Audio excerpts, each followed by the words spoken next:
জিনা করতেছে, মহিলাদেরকে বাসের মধ্যে ডাকাতি করার পরে তাদের সাথে জোর করে তাদের ইজ্জতকে লণ্ঠন করতেছে। এইগুলোই ফেসবুকেরই কারামতি। সারাদিন অশ্লীল অশ্লীল ভিডিও দেখে মাথা থাকে গরম। কি করবে, সব সময় মাথা থাকে গরম।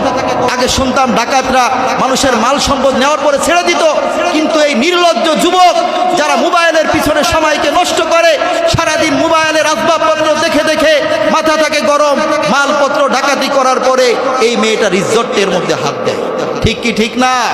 এ মুসলমান, আজকে যদি বলেন হুজুর এই সমস্ত বিষয় নিয়ে আলোচনা করার কোনো দরকার নেই, এটা ভাইরাল বিষয়, এ সম্পর্কে আলোচনা করার দরকার নেই, আমি বলবো এ যুবক, এই সম্পর্কে যদি নিয়ে আলোচনা না করি তাহলে কে করবে? যুব সমাজ তো ধ্বংস হয়ে যাচ্ছে, যুব সমাজ ধ্বংস হয়ে যাচ্ছে। যত রাত গভীর হয়ে যায়, যুবক ফেসবুকের মধ্যে টানতে টানতে রাত 1টা বেজে যায়, 2টা বেজে যায়, যুবকের চোখে ঘুম নেই, মুখটা ভেঙে গেছে, পায়ের মধ্যে কোনো গোস্ত নেই, যুবকের চেহারা কেমন যেন একটা বৃদ্ধ মানুষের মতো হয়ে গেছে। ফেসবুকের মধ্যে কত প্রকারের মহামারী, কয়টা মহামারীর কথা বলবো। ফেসবুকের মধ্যে আধুনিক মহামারী যেটা যুব সমাজকে ধ্বংস করে দিচ্ছে, একটা হলো কাপল বলো। এই কাপল বলো বাংলাদেশের বুকে যখনই এসেছে, এই ফেসবুকের মাধ্যমে কাপলে ব্লক আসার সাথে সাথে যুব সমাজের মধ্যে এই মহামারী দ্রুত গতিতে ছড়িয়ে গিয়েছে।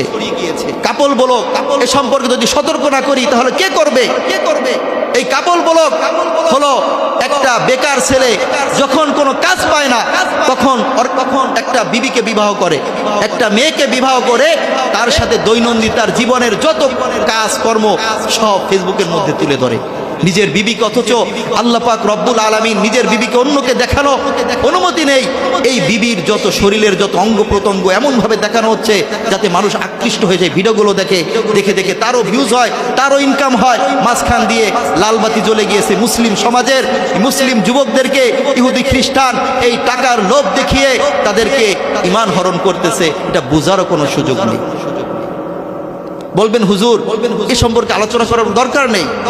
এরকম সবাই যদি আলোচনা না করে করে আমরা পাশ কাটিয়ে যাই, তাহলে এই ফিতনা নিয়ে আলোচনা কে করবে? আরেকটা বের হয়েছে সুগার ড্যাডি।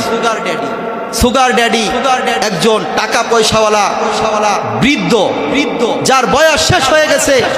এই লোকটা টাকা পয়সা দেখিয়ে একটা টকটকে যেই যুবতী মহিলা আছে তাকে বিবাহ করে, তার সমস্ত আশা চাহিদা পূরণ করে। এইটা দেখে অন্য